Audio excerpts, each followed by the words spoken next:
Hello नमस्ते साथीहरु नमस्ते तपाईहरुको समक्ष आज चाहिँ मैले सानो भिडियो लिएर आउँदैछु। म अलिक धेरै टाइम भएको थियो भिडियो लिएर आउनु पाएको थिएन, त्यही भएर तपाईहरुको लागि योचोटि फेरि एउटा सानो भिडियो लिएर आउँदैछु। तपाईहरुले मेरो भिडियोलाई नयाँ हुन्छ भने लाइक गर्नु होला, कमेन्ट गर्नु होला, शेयर गर्नु होला है त मेरो भिडियोलाई चाहिँ। मेरो द मिलियन अफिसियल ब्लगलाई तपाईहरु सबैले माया गरिदिनु होला। म चाहिँ आज चाहिँ लगभग यहाँको 5 बजे 5:30 बजे भइरहेछ। म चाहिँ हल्का फुल्का यहाँनिर अब रुममा बस्दा बस्दा बोर भएर चाहिँ रुमभन्दा बाहिर निस्केको छु। त्यसो यहाँ के भन्छ बाहिरको फ्रेस हावा खानको लागि चाहिँ यहाँ रमाइलो पनि छ। त्यो भएको कारणले गर्दा चाहिँ म यता बाहिर निस्किरहेको छु। तपाईहरुको लागि एउटा जानकारीमूलक त केही छैन, त्यही भएर तपाईहरु समक्ष धेरै लङ टाइम भएको थियो मैले कुनै पनि भिडियो बनाउन पाएको थिइनँ। म आफ्नै तरिकाले व्यस्त थिएँ नि त। त्यो व्यस्त भएको कारणले गर्दाखेरि चाहिँ मैले भिडियो बनाउन पाएको थिइनँ, त्यही भएर तपाईहरुको लागि यो भिडियो यस्तै छ साथीहरु, यस्तै छ। दुबईको बसोबास चाहिँ दुबईको बसै खासै केही छैन, जस एउटा रमाइलो छ त्यति नै हो। रमाइलो भन्दा पनि अब अहिले गर्मीको सिजन छ, गर्मी अत्याधिक बढी छ। त्यही भएर तपाईहरुले चाहिँ गर्मी बढी भएको कारणले गर्दा चाहिँ तपाईहरु सबैजना टेक केयर गर्नु होला। अब यहाँ विदेशमा यस्तै हो हैन, तपाईले आफ्नै सुरक्षा आफै गर्नुपर्ने हुन्छ। यहाँ गर्मी बढेको छ, हिजो अस्ति 2-3 दिन मात्रै भयो 50 पोइन्टको भएको थियो यहाँको तापक्रम भनेको एकदम उच्च तापक्रम थियो। त्यो भएर तपाईहरु सबैजनाले टेक केयर गर्ने, बाहिर ननिस्किने दिउँसोतिर। त्यो भएर बेलुका पख बाहिर निस्किँदाखेरि हुन्छ, तर दिउँसो भनेको एकदम गाह्रो हुन्छ। त्यो भएर तपाईहरुले टेक केयर गर्ने साथीहरु। यस्तै छ। आज यहाँको मेरो हेर्नु होला, यहाँको वातावरण खालको छ, तपाईहरुलाई देखाउने हो। यस्तै छ साथीहरु।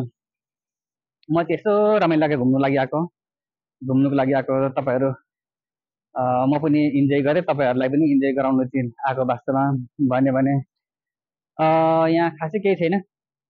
यस्तै छ यहाँको वातावरण भनेको चाहिँ त्यस्तो खासै उराट लाग्दा पनि छैन, रमाइलो त रमाइलो छ। अहिले चाहिँ खासै मान्छे निस्किएको छैन। यहाँको मान्छे निस्किने त चहल पहल गर्ने त अलिक बेलुका टाइम हो नि त। अब यहाँ किनभने गर्मी महिना हुन्छ, त्यो कारणले चाहिँ दिउँसोतिर त्यस्तो खासै हुँदैन। त्यही भएर अलिकति जति बेलुका हुँदै जान्छ अनि मान्छेको चहल पहल बढेको छ। यस्तो खालको ठाउँ यहाँ चाहिँ। त्यही भएर तपाईहरुले चाहिँ मेरो भिडियोलाई चाहिँ द मिलियन अफिसियल ब्लगलाई चाहिँ तपाईहरुले चाहिँ लाइक गर्नु होला, कमेन्ट गर्नु होला, सब्स्क्राइब गर्नु होला, त्यो बेल आइकनमा क्लिक गरिदिनु है त तपाईहरुले चाहिँ। अब यस्तै साथीहरु, म चाहिँ यहाँ एउटा चौतारा छ हल्का त्यहाँ बसेँ किनभने अलिकति बोर पनि लाग्यो। अब यहाँ यस्तै छ साथीहरु, के भन्ने, अलिकति बोर पनि भयो। गर्मी पनि छ यहाँ, हल्का फुल्का गर्मी त भइ नै हाल्छ। त्यो भएको कारणले गर्दाखेरि तपाईहरुलाई एउटा जानकारीमूलक चाहिँ के छ भने त्यही हो, गर्मी बढिरहेको छ मजाले। सबैजना राम्रोसँगले बस्नु होला, बाहिर ननिस्किनु होला। बाहिर अब काम त्यस्तै खालको हुन्छ, सबैले आफ्नो टेक केयर आफै गर्नु होला है त सम्पूर्ण। अनि म तपाईहरुलाई एउटा कुरा के जानकारी गराउँछु भने नेपालबाट जतिसुकै पनि भिजिट भिसा भन्दै यहाँ काम पाइन्छ, 2000-3000 स्यालेरी हुन्छ भन्ने एजेन्टहरूले लालची देखाएर यहाँ आउँछ नि, त्यस्तो बिल्कुलै हुँदैन। त्यो भएर त्यसमा भरोसा नपर्नु होला। किनभने आफ्नो कामको स्किल ल्याउनु होला। आफ्नो कामको स्किल छ भने तपाईहरुले पाउन सक्नुहुनेछ। तपाईहरु गेम स्किल हुनुहुन्छ त्यही अनुसारले। अब साथीहरु, कति साथीहरु त म जहाँ जस्तो पनि गर्छु, बाहिर कन्स्ट्रक्सन जस्तो पनि काम गर्छु भन्नुहुन्छ होला, तर कन्स्ट्रक्सनमा काम कस्तो हुन्छ भने चाहिँ अब यता आएर मलाई थाहा हुन्छ हैन। अहिले भनेको घामको भनेको यस्तो घाम लाग्छ कि यतिखेर भनेको अन्डा बाहिर राख्यो भने अन्डा बोइल हुन्छ। नर्मल भनेको अहिले 45-46 हुन्छ नर्मल भनेको। त्यो हुन्छ। त्यो भएको कारणले गर्दाखेरि 45 देखि 50 सम्म काटिरहेको छ।